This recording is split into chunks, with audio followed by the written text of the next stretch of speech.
There is a moment that many of us experience in our late 30s, 40s, 50s, and we immediately override it. Not because it isn't real, because it is. And if you fully admit what you felt, it would change everything. This is Bold Moves with me, Jools Raye, because one bold move can change everything that comes next. And if you want to rewire the rules, overcome the fear, and make a bold move, then give this podcast a follow. So you'll get a reminder when the next episode is out, because I know we do not need anything else to remember. So let's get into today's episode. I think there is a specific kind of heartbreak nobody really talks about. And when I ask my guests come on the podcast, I always ask the 4 H's, and one of them is heartbreak. But this one never comes up. And I think we need to talk about it. It's the love affair that we have with our life that I'm talking about, the life that you have worked really hard to build. And then you quietly realize it no longer fits you anymore. You may be waking up at like 2 a.m. and just being like, is this really it? And not because it's bad or because you're ungrateful, but because suddenly you just have somewhere underneath all of that competence, all the routines, responsibility of holding everything together. There is this deep part of you that whispers, there has to be more than this.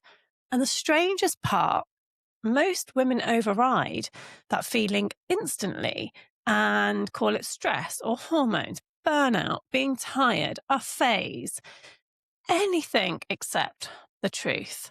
And I think it's because the truth is inconvenient, and the truth might ask us to change. And as a human, what do we fear?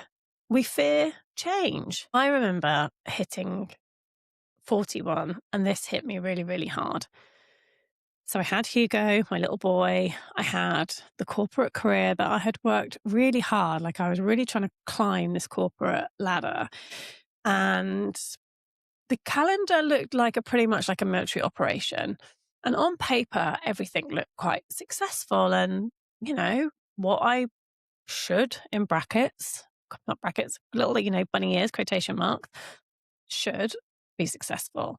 But inside, I felt so emotionally disconnected from myself that I couldn't explain.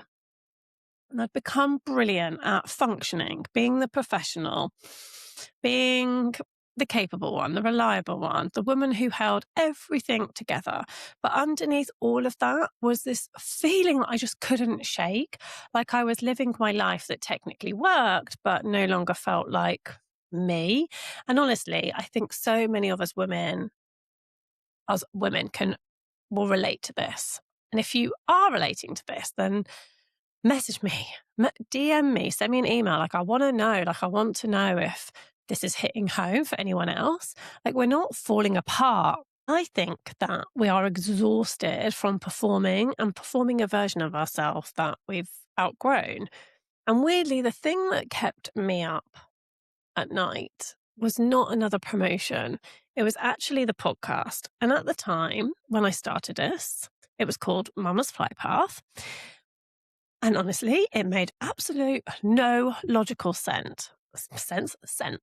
I was already really tired. I was already really stretched. I was juggling work, motherhood, guilt, the tiny human logistics.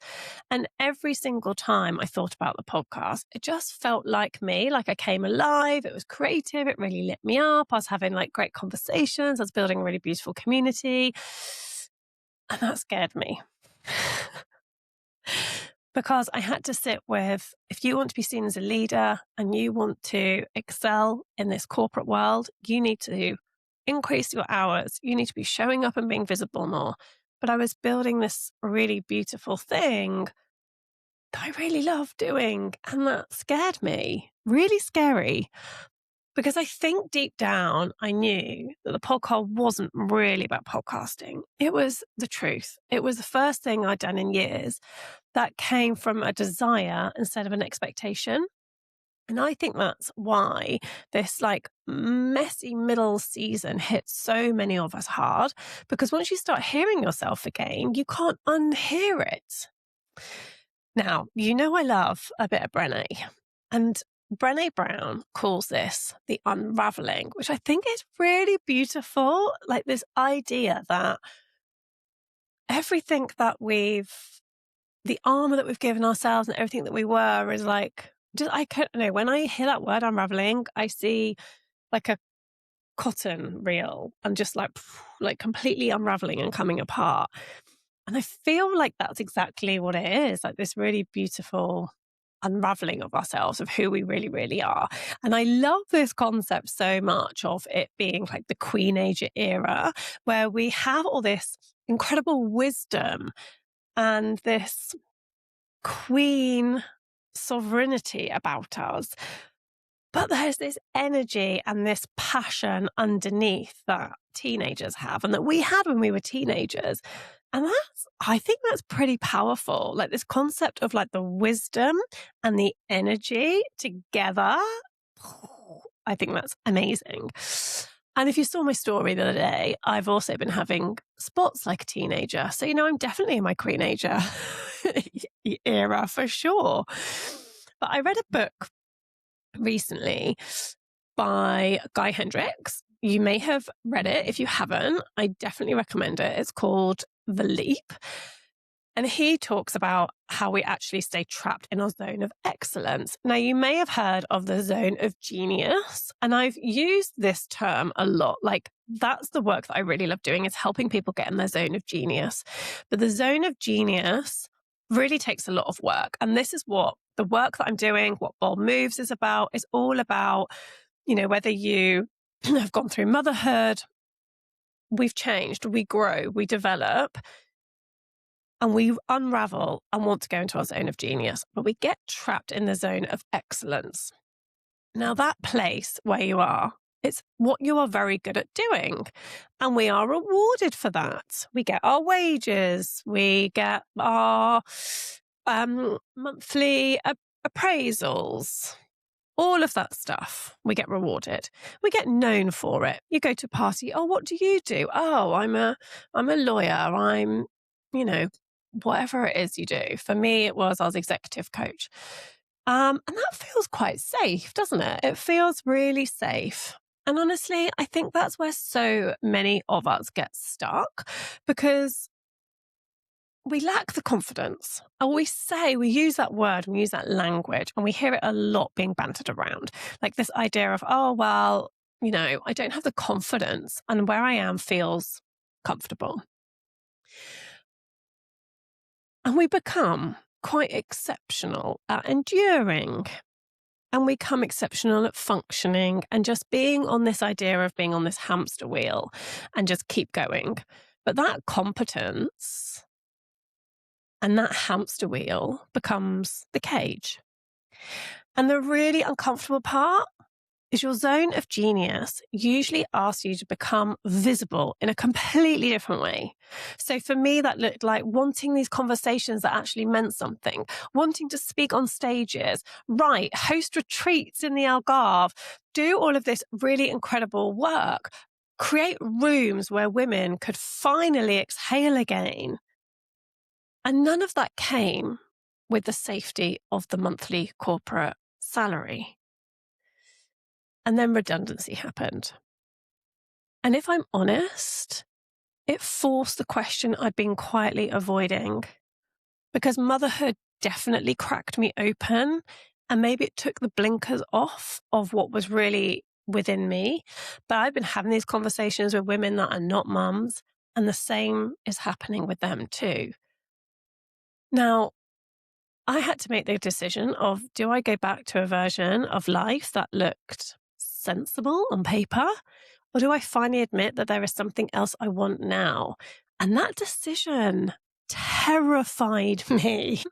I knew what I really wanted, but I think you might be able to relate to this. But I spent years building this life around being responsible. And nobody in my family or around me started and built businesses. You don't do that. That's so risky, especially in, the state of the economy at the moment. I had lots of people almost not being able to see my vision of what I wanted to do. And that impacts our thoughts and opinions as well. But I knew what I really, really wanted, and I knew what I couldn't do anymore. And that was to try and squeeze myself into a box I no longer fitted in. And for me, that's where the manifesting has really come back into my life. And I'm not talking about the kind of just think positively and the universe will deliver you a yacht. There you go. I'm talking about the moment when you stop abandoning what you know you want and the moment you start paying attention to what makes you feel alive. And instead of only what makes you look successful, you think about those soul goals. What do you really, really want? The moment you admit your soul might actually be hungry for something more creativity, more freedom, more meaning, more truth, more you. And honestly, no woman has ever color coded her Google Calendar hard enough to fix the fact that she is ignoring herself. And that is why this podcast has evolved too. Because Mama's Flight Path started from my experience of motherhood, matrescence. I was trying to figure out who I was after becoming a mother and having my son, and how do I manage ambition and being a mother. But there was a deeper truth underneath all of it. That this isn't just happening to mothers. So many women are standing in this exact messy middle right now. And they're too awake to go fully back, but not quite brave enough yet to take the next leap. And that space I care about the most. This isn't reinventing yourself. That word really gives me the ick. Reinventing, no, it's about remembering yourself. So if you've been feeling restless, if you look at parts of your life and you think that looks successful on paper, but I'm just so emotionally disconnected underneath, if there is something quietly tapping you on the shoulder that you are disarming as unrealistic or selfish or impractical, I am begging you to go for a solo walk. Maybe you're on that solo walk right now. Yes, I'm here for that if you are. And have a think. And ask this question before you rage quit your life and your job, because we know that's not sensible either. But ask yourself, have I outgrown the version of this life that I have built? And start looking at which element that needs the attention. Because I promise you this, once you start focusing on an area that you want to improve and you want to do something with, it will have a profound knock-on effect on all areas of your life. It's like a domino. But I also know that we are here to share our gifts with the world, and we spend a hell of a lot of time in work. And I know that work can really light us up. And I know I'm just so passionate about women being able to do what they have come here to do. And that is why I have chosen to push through with what I'm doing.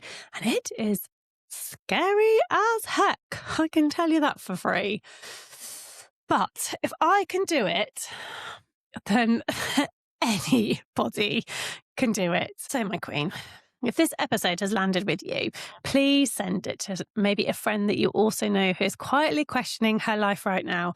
Maybe she has returned back from maternity leave and has realized this is not working. Maybe she is in a role that she is just hating. Every Sunday she has felt that Sunday dread. Oh, nobody should feel like that. Do you know that this is 100 years since Henry Ford started the Monday, Friday, 9 till 5? 100 years.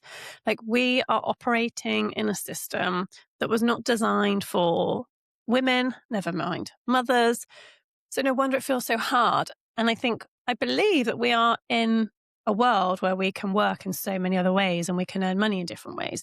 And I'm not sharing this saying, right, everybody, go quit your jobs and, I don't know, start businesses, because that is not right for everybody.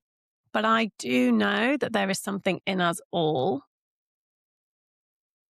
that is desperate to get out and that could be so fulfilling. And those are things I want you to start thinking about. What is it that you need to start pulling in? Whether that is starting with going to art classes, if that is starting with going for some more solo walks by yourself and start reflecting. I share all these ideas over on my Instagram, so you can go and check out me on there. And I'm always open for conversations. So if you do head over to Instagram, you can send me a DM. I'm on there as Jools Raye. or you can drop me an email. I'll put my email address in the notes. If you want to have a chat about this, if it's landed for you, then please get in touch. I'd love to hear from you. That's it from me today. Far bit of mosh, that one, actually. Ooh. But I wanted to explain how and why Mama's Flight Path has evolved. Next week's episode, I'm going to do a bit of a deep dive into manifesting, because this is something that I realize when we're in the messy middle, our brains are in survival and it can be really, really hard to do. I'm all about the neuroscience and manifesting. I just love it. And I'm going to do a bit of a deeper dive in it because I'm having lots of people asking me about what I do, how I do it. And after Roxy Nafusi, who's the queen of manifesting, mentioned me in a podcast episode, she didn't mention my name, but she was talking about me in it. Everyone's asking to know the story of the one I know more. So I'm going to do a bit of a dive into that and how that can help you make a bold move. So, love you. Have a beautiful day. And remember, one bold move can change everything that comes next. See you next week.